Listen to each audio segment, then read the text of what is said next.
Hi all. ఈరోజు మనం ఇంట్లోనే స్వచ్ఛమైన గేదె నెయ్యి ఎలా చేయాలో చూద్దాం. గేదె నెయ్యి తయారీ కోసం ముందు మనం పాలని తోడు పెట్టుకోవాలి. గోరువెచ్చగా ఉన్న పాలల్లో ఒక హాఫ్ స్పూన్ పెరుగు వేసి బాగా కలిపి మూత పెట్టి ఉంచితే 1 నైట్కి అది తోడుకుంటుంది.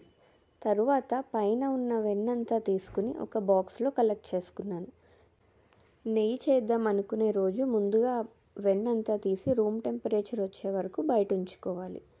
తర్వాత ఒక మిక్సీ జార్ తీసుకుని అందులో మనం కలెక్ట్ చేసుకున్న వెన్నంతా వేసి కూల్ వాటర్తో ఒకసారి తిప్పాలి. తిప్పంగానే మనకి వెన్నంతా ఇలా పైకి వచ్చేస్తుంది. దాన్ని సెపరేట్ చేసుకుని చిన్న చిన్న బాల్స్ లాగా చేసుకుని కూల్ వాటర్లో ఒకసారి బాగా కడగాలి. కడగడం వల్ల పైన ఎక్సెస్గా ఉండే మజ్జిగ లాంటిది ఏమన్నా ఉంటే అంతా పోతుంది.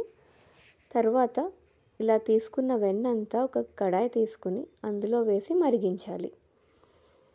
మరి చిన్న కడాయి తీసుకుంటే మరిగేటప్పుడు పొంగిపోయే ఛాన్స్ ఉంటుంది. కాబట్టి పెద్ద కడాయి తీసుకోవడం బెటర్.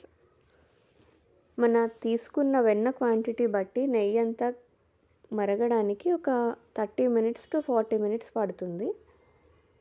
మరుగుతూ ఉండగా కొంచెం క్లియర్గా అవుతూ ఉంటుంది.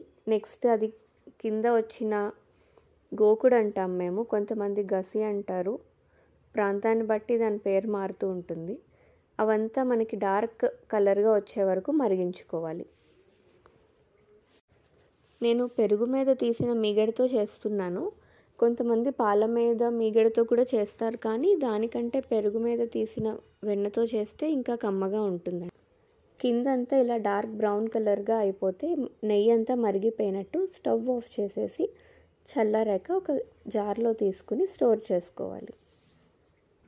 9 to 10 లీటర్స్ పాలకి నాకు 350 to 400 ml నెయ్యి వచ్చింది. Thank you.